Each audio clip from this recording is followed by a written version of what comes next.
All right, so this controversy around DOGE, the Department of Government Efficiency, revealing that as much as $21 million had been given to India through a consortium of NGOs called CEPS, the Consortium for Elections and Political Process Strengthening, that was founded in 1995. Of course, this has now become a political sort of war of words between the BJP and the Congress. The BJP is alleging that this amounts to foreign election interference.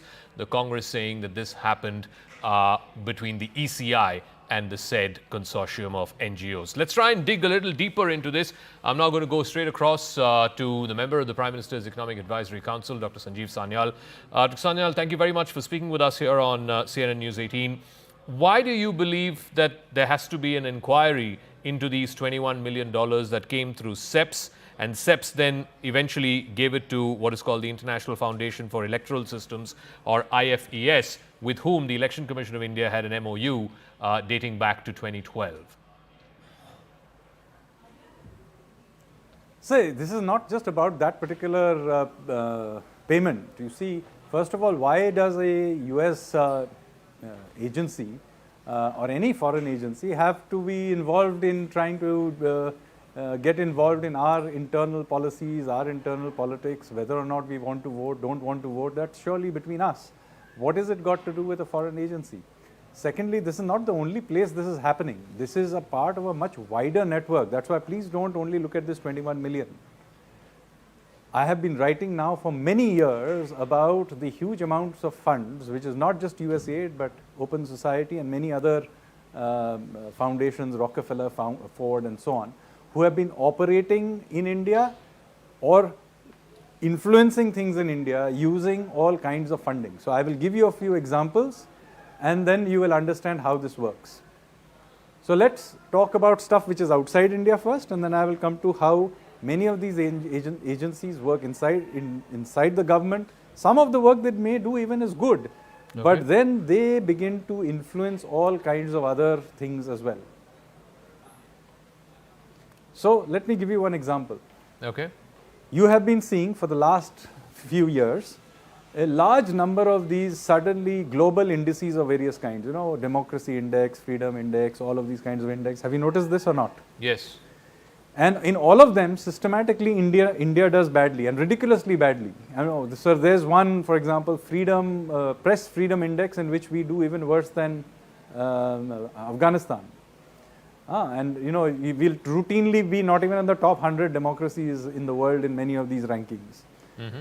So the point is, earlier we used to just say that maybe you know they're misguided, maybe there is they don't understand, whatever. But the fact of the matter is, if you dig a little bit deep, you will find that all of these bodies, whether it's Varieties of Freedom Institute in Stockholm or Freedom House in the US, etc., they are funded by the same agencies, the same Open Society, same USAID, same Ford, Rockefeller, etc. Those 4-5 agencies fund all of them. And all of them have a certain language, a certain pitch they make. And it's not by chance. And it's also not harmless, because all of this has real world implications. This ends up in our sovereign ratings. This is the data, these rankings, global rankings are then used to train artificial intelligence, which then marks the default responses of various AI systems. So all of this was being done for many years, and I have been writing about this, how these indices are all absolutely fraudulent. Okay. They are based on dubious methodologies, they are based on all kinds of so-called surveys and opinions of people who they don't tell us who those people are. So I have been fighting about this, writing paper after paper, newspaper article after article about this. And USAID is very much part of that agenda, and funding of this system of creating certain narratives and creating the data-led system of data for this. So this 21 million, whatever they have used for, I don't know, okay, but that we'll find out hopefully soon. But let me tell you that all of this is funded by the same group cabal of donors running a certain agenda. And similar things are done within India as well, which I can talk about. So as well. I do want to talk about this specific instance, because this is, you know, quite rung the alarm bells, if I may use that phrase. The fact that $21 million was routed through the CEPS, Consortium for Elections and Political Process Strengthening, and then from CEPS to what is called the International Foundation for Electoral Systems, or IFES, to which the former Chief Election Commissioner, Dr. S.Y. Qureshi, who was the CEC in 2012, tweeted saying that, yes, we acknowledge that there was an MOU that was signed between IFES and the Election Commission of India, and that they have regular seminars, etc. But he says not a penny was exchanged. This was not done for any monetary reasons. What do you say to that? Well, I can't comment on it since I don't know the exact details about this particular MOU, but let me say that similar kinds of MOUs exist with many other organs of government over many years, and I have been involved in trying to evict many of them. So let me tell you about something that exists within India. US aid is very much deeply seeded in many parts of our government, particularly the medical system. I'm sure you've heard of something called the NFHS. Have you heard of something, the National Family Health Survey, which happens every few years? Have you heard of it? Yes. Now, our entire medical interventions that we make, the big interventions, how much to do of this medicine or that vaccination or this policy, even social policy, many of them are based on this NFHS, right? Mm-hmm. Yes. You know that? Yes.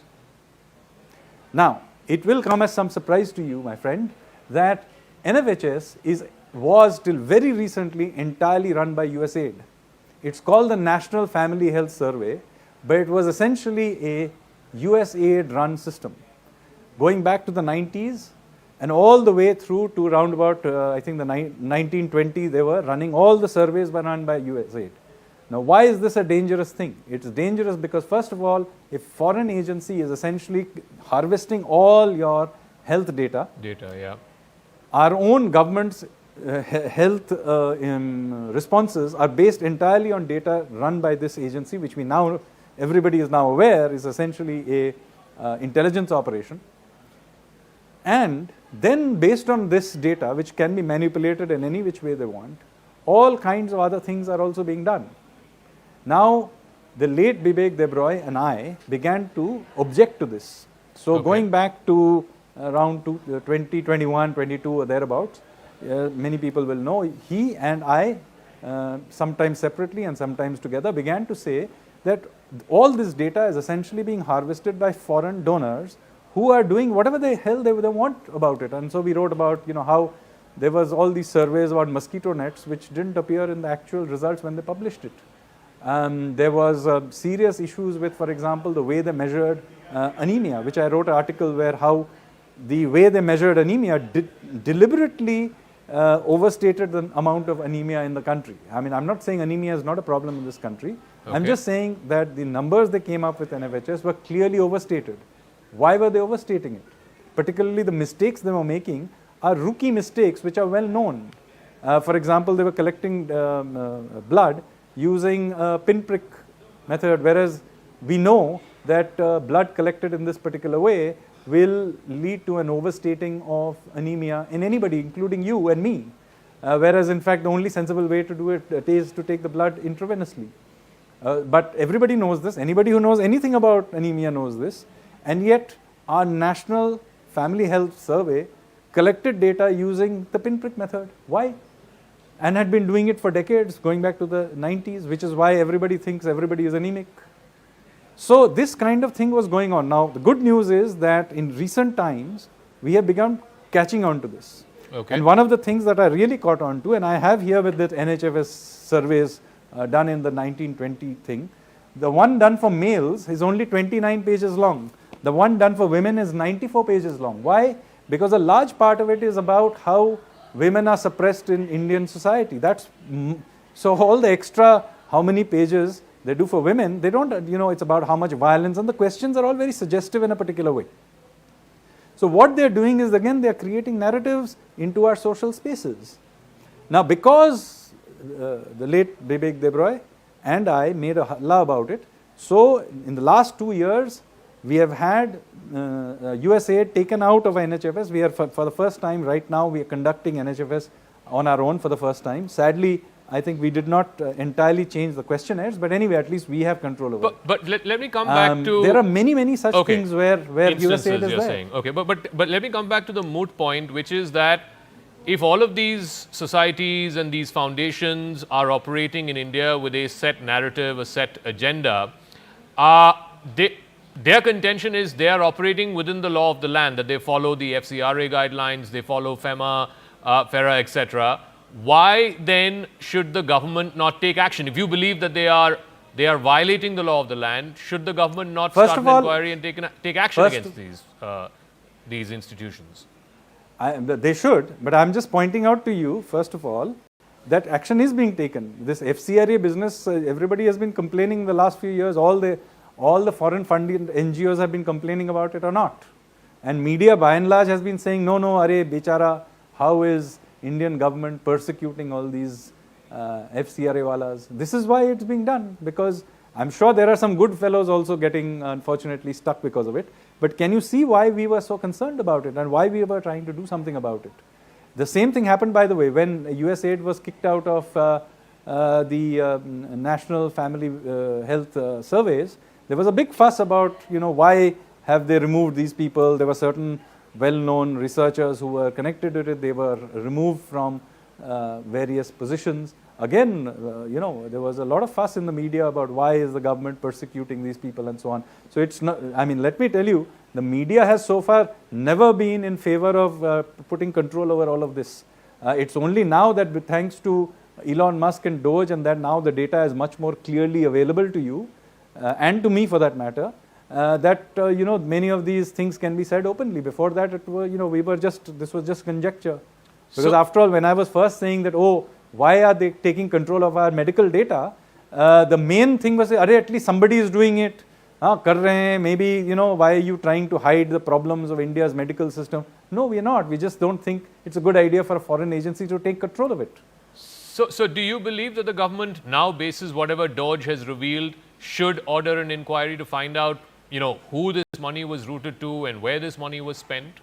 This 21 million? Yeah, absolutely. I think it should. I think not just this 21 million, there are many other things that will come out now.